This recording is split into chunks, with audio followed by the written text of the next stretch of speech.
Taste the Daily. தற்போதைய நிலையில் புயல் கடல் பகுதிகளை ஒட்டியே பயணிக்கும் என கணிப்பு. புயல் கரையை கடக்கும் இடம் இன்னும் கணிக்கப்படவில்லை என தகவல். ஃபெங்கல் புயல் அடுத்த 2 நாட்களில் தமிழ்நாடு இலங்கை கடற்கரையை நோக்கி நகர வாய்ப்பு. வானிலை ஆய்வு மையம் தகவல். வங்கக்கடலில் புதன்கிழமையன்று புயல் உருவாக வாய்ப்பு என சென்னை வானிலை ஆய்வு மையம் தகவல். புதிதாக உருவாகும் புயலுக்கு சவுதி அரேபியா பரிந்துரையின் அடிப்படையில் ஃபெங்கல் என பெயர் சூட்ட முடிவு.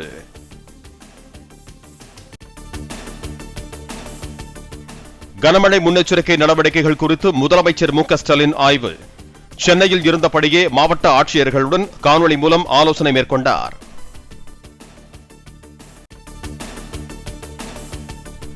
அதி கனமழை எச்சரிக்கை விடுக்கப்பட்டிருக்கும் மாவட்டங்களில் போதுமான எண்ணிக்கையில் நிவாரண முகாம்கள் ஏற்பாடு செய்யப்பட்டுள்ளதாக மாவட்ட ஆட்சியர்கள் தகவல். மருத்துவ குழுக்கள் மற்றும் தேவையான உபகரணங்கள் தயார் நிலையில் உள்ளதாகவும் முதலமைச்சர் ஆய்வின் போது தெரிவிப்பு.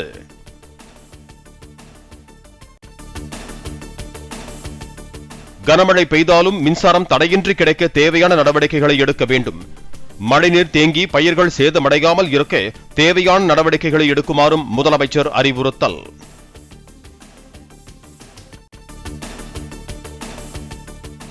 சென்னை, திருவள்ளூர், செங்கல்பட்டு மற்றும் காஞ்சிபுரம் மாவட்டங்களுக்கு ஆரஞ்ச் அலர்ட். நவம்பர் 28ஆம் தேதி வரை கனமழைக்கான வாய்ப்பு என வானிலை மையம் எச்சரிக்கை.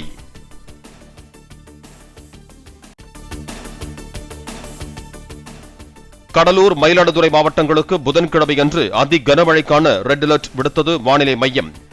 திருவள்ளூர், விழுப்புரம், நாகை, தஞ்சை உள்ளிட்ட 10 மாவட்டங்களுக்கு மிக கனமழைக்கான ஆரஞ்ச் அலர்ட் விடுத்து எச்சரிக்கை.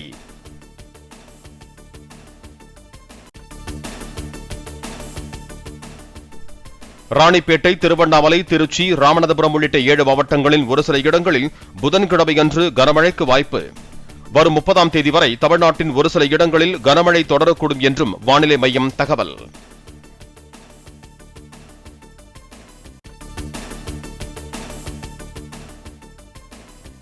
புதன் மற்றும் வியாழக்கிழமையன்று வட தமிழக கடலோர மாவட்டங்கள் மற்றும் ஒட்டியுள்ள பகுதிகளில் பலத்த தரைக்காற்று வீச வாய்ப்பு.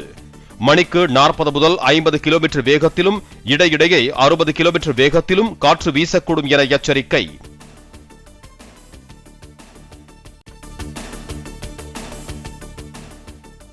திருவாரூர், மயிலாடுதுறை, நாகை, கடலூர் மாவட்டங்களுக்கு தலா ஒரு தேசிய மாநில பேரிடர் மீட்பு படை குழுக்கள் விரைந்தன. தஞ்சாவூர் மாவட்டத்திற்கு 2 தேசிய பேரிடர் மீட்பு படை குழுவினர் விரைந்திருப்பதாக அதிகாரிகள் தகவல்.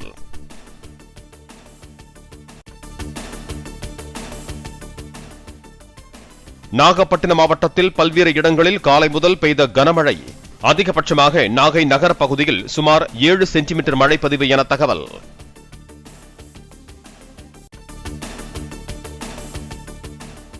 பாம்பன் தீவில் சூறைக்காற்றுடன் கனமழை. வெளிச்சம் மங்கியதால் முகப்பு விளக்குகளை எரியவிட்டவாறு பயணித்த வாகன ஓட்டிகள்.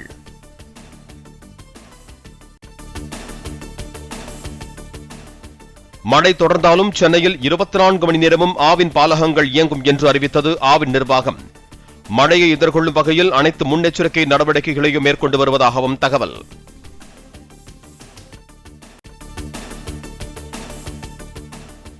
கடல் சீற்றம் காரணமாக 12 அடி உயரம் வரை கடல் அலைகள் எழும் என்பதால் கடலுக்கு அருகில் செல்ல வேண்டாம். சென்னை, திருவள்ளூர் உள்ளிட்ட 8 மாவட்ட கடலோர பகுதி மக்களுக்கு மாநில பேரிடர் மேலாண்மை ஆணையம் எச்சரிக்கை.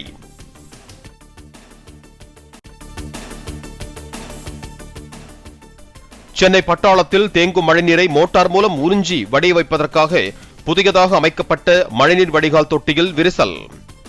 அமைக்கப்பட்டு 3 நாட்களில் தொட்டியில் ஓட்டை விழுந்ததால் வெளியேறிய தண்ணீரை மண்மூட்டை வைத்து அடைத்த அதிகாரிகள்.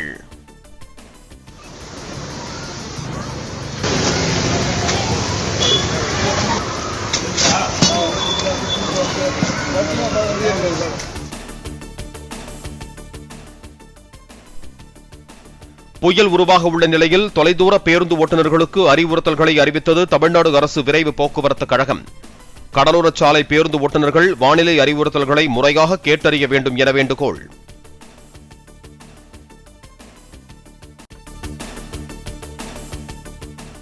கடலூர் மாவட்டத்தில் பள்ளி கல்லூரிகளுக்கு புதன்கிழமை விடுமுறை என அறிவிப்பு. கனமழை எச்சரிக்கையை தொடர்ந்து மாவட்ட ஆட்சியர் ஆதித்ய செந்தில்குமார் நடவடிக்கை.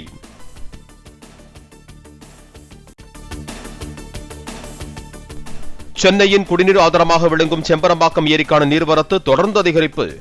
காலையில் 200 கனஅடி வீதமாக இருந்த நீர்வரத்து மாலையில் 550 கனஅடி வீதமாக உயர்ந்தது.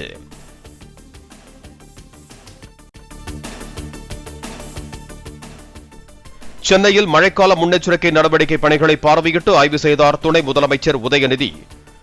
நல்லா கால்வாய், விருகம்பாக்கம் கால்வாய் தூர்வாரும் பணிகளை நேரில் பார்வையிட்டார்.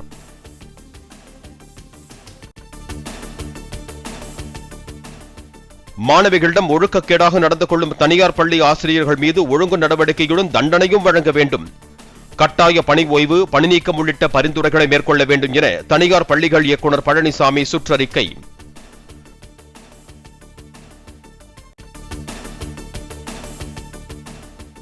தமிழகத்தின் பல்வேறு பகுதிகளில் பாட்டாளி மக்கள் கட்சியினர் ஆர்ப்பாட்டம்.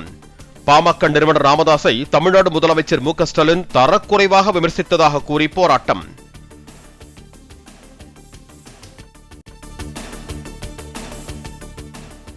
பாதுகாக்கப்பட்ட வேளாண் மண்டலம் தொடர்பாக எவ்வித தகவலும் மத்திய அரசுக்கு வரவில்லை என வெளியான தகவல் தவறு.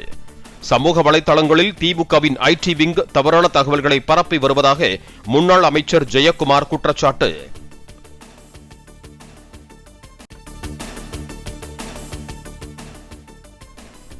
சீனாவில் சந்தைப்படுத்தியுள்ள தனது மின்சார கார்களில் 4 வளையங்கள் கொண்ட சின்னத்தை மாற்றியது ஆடி நிறுவனம். ஆடி பெயரை மட்டும் பயன்படுத்தி புதிய லோகோ வடிவமைப்பு.